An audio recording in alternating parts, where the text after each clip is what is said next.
Now, resigning from Operation Dudula feels like losing a part of myself. The movement has become a defining part of my life. And however, I recognize that growth often comes with difficulties, but also with emotional decisions. Now, with effect from the 13th of May, I have taken a decision to resign as a member and a leader of Operation Dudula. I have formally communicated this with our National Executive Committee as a party leader. I have also notified the IEC Independent Electronic Commission in accordance with their Electoral Act.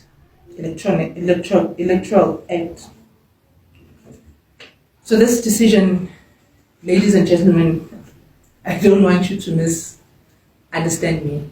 The leader of the Operation Dudula vigilante group in South Africa, the anti-immigrant leader, the notorious vigilante who hates African immigrants, who hate her own skin, has finally resigned.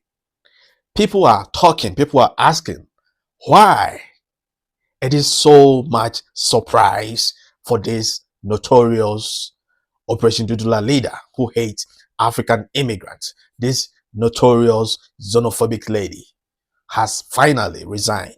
People are asking left and right what actually occurred. She has given her own reasons, but I think it is not about what she's talking about. She has finally made it. This is business. People are sponsoring these vigilante groups. People want chaos in the country. People want violence in the country to achieve their own political ambitions. And this lady who has resigned, I think, in my perspective, she has made it. She's already streaming in millions. The bank account is already full. So she's done. But let's ask ourselves these questions. If she is done with the vigilante group called Operation Dudula, what next? Is she going to travel to other African countries? What is the image out there for her? Is she going to repair the damages she has already done to other innocent people who are in South Africa and they are not citizens?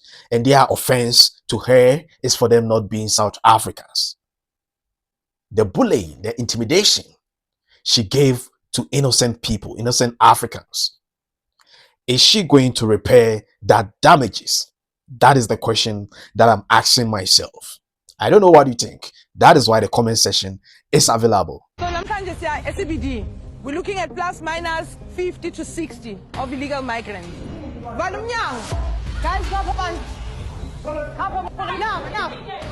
come guys, come. We find these people from your company.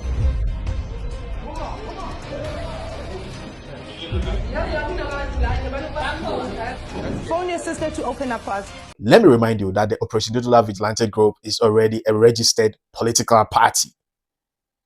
And she was supposed to be the flag bearer or the leader or the president of the party.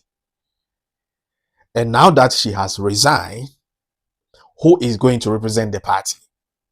That is another question. And in my perspective, this lady called Zandile do not even qualify to be a flag bearer or a leader of a political party because she's not educated enough. Someone who claims to be a leader of a political party do not even know the frontline states of South Africa during the apartheid era. Just watch. The first question that I have reserved is for you, Ms. Dabula. Let me just ask an open-ended question. If I said frontline states, what comes to mind and what can you say in relation to that? So now this is about the people. We have this Freedom Charter where Operation Dudula is entrenching the Freedom Charter that says people shall govern. And, currently we don't have leaders. We are on autopilot. And that's where Operation Dudula comes in. No, I'm asking about frontline states. Frontline states. So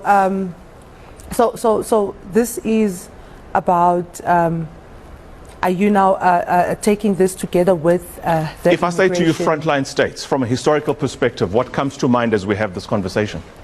the frontline states, I would believe it's about, you know, the people in power. Let me help you. You obviously doesn't know what a frontline state is. Come again? She obviously doesn't know what a frontline state is. Do you remember when this lady tried to stop the G20 summit in South Africa, claiming that some African leaders are not supposed to be present in the country? This lady's hatred for other Africans was on top notch, was on another level, in the extent of even trying to stop other African leaders from coming to South Africa. And that day she was not lucky enough. The South African police service did their best to stop her by using pepper spray on her. That was the only option left, because this lady, who has just resigned as the leader of the Operation Dudula group, was indeed a notorious one, very stubborn one, with lot of hate for fellow Africans. So tensions are brewing between police and Operation Dudula members. The police are saying Operation Dudula should stay here and not move around. Did you hear that? Tensions are brewing between police and Operation Dudula members. I just tried to flee. Tell me what you think in the comment section.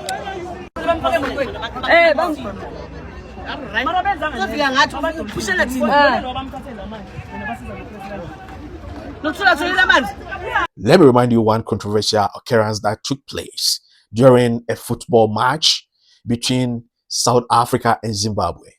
This lady came out to say that the Zimbabweans were very disrespectful on the pitch. The Zimbabweans were showing attitude.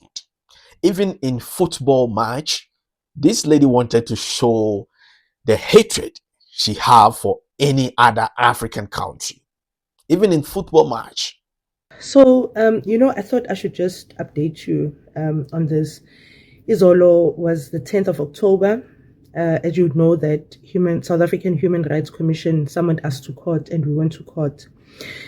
And after court, we then decided with some patriots, let's go and support Bafana Bafana, because there was a soccer match between Zimbabwe and South Africa in Moses Mabhida Stadium. And we went, and I must say, I sat there and I observed the attitude of South Africans towards foreigners. Guys, we are sitting on a time-ticking bomb. Now, it even went to a point where South Africans were like, "Asifuni ukuhlala nani, hambani niyohlala le." Now, this was because of the attitude, the arrogance. Some Zimbabweans badelela, guys. And South Africans are like, not here. That was the attitude that I've observed is all. South Africans are heartful. And, you know, if government is not going to do anything about this immigration crisis we are facing as a country, we are on a time-ticking bomb. It's going to explode anytime soon. And I don't think government is ready for that. But I thought, let me just share my experiences. Since I was with the masses, you know, a stadium, and I sat there and I observed.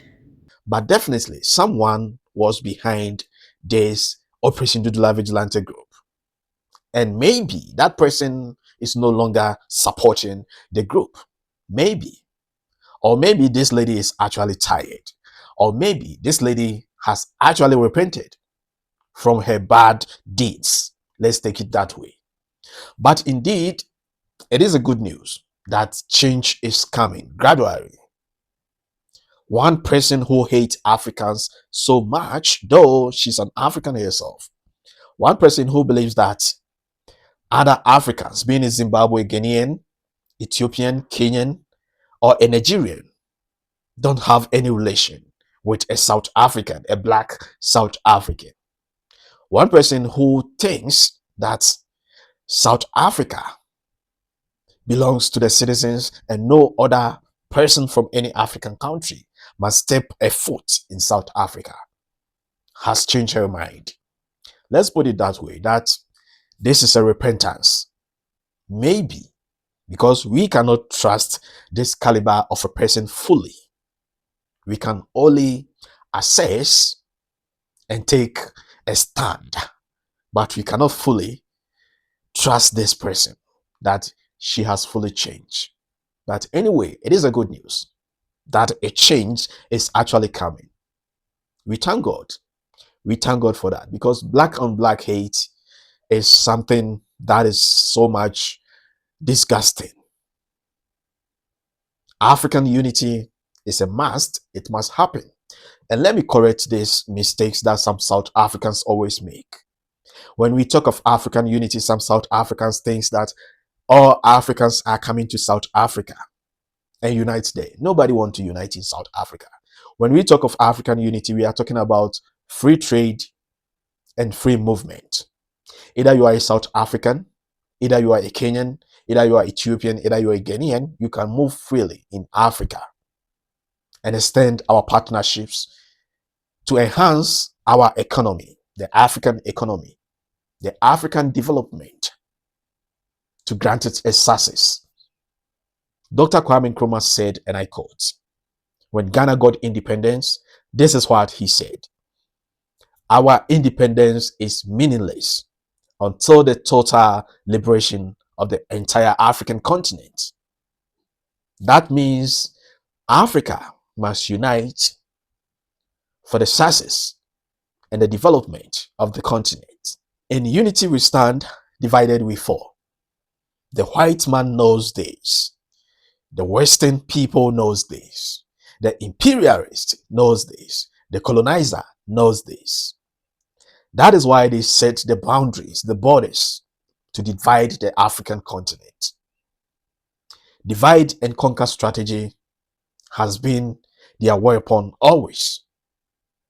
And the more we try to unite, the more they try to divide us. All these vigilante groups in Africa, especially in South Africa, it can be that the Western people are behind it.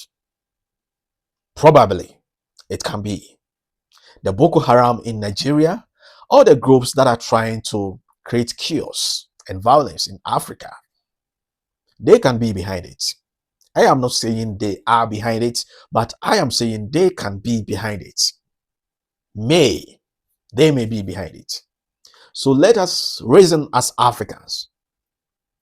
Let us reason as one people. Let us reason as one black race. As Bob Marley said, emancipate yourself from mental slavery. None but yourself. You can make it happen. I think all these vigilante groups in South Africa, being it Operation Dudula, March and March, or whatever group that exists in South Africa, their obligation must be creating employment, empowering the black South Africans. Let them know how to do something for themselves, how to start with little, how to grow something small for it to become huge. That has been the skill, the tactics of the Kwere, of the African, of the foreigner. You call the African foreigner, the African immigrants. You refer to them as foreigner, but that is not actually the meaning of a foreigner.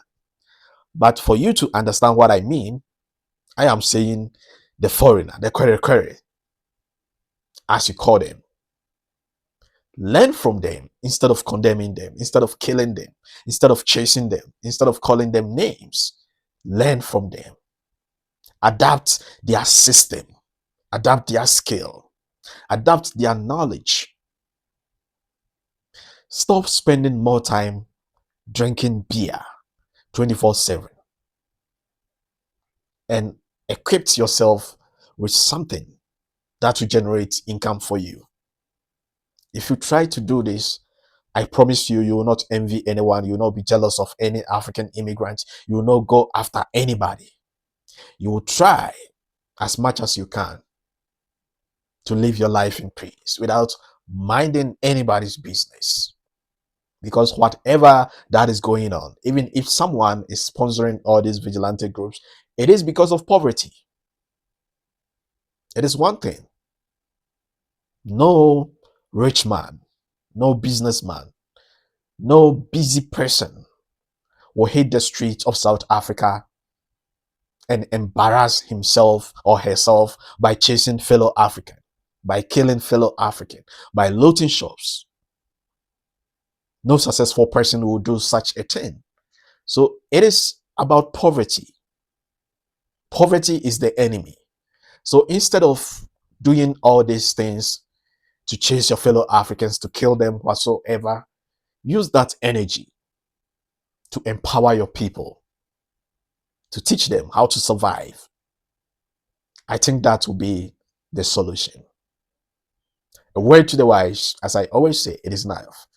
Like the video, drop a comment, and share it. Most important, subscribe to the channel. My name remains Don Cyrus. I will see you in my next video. Stay awesome.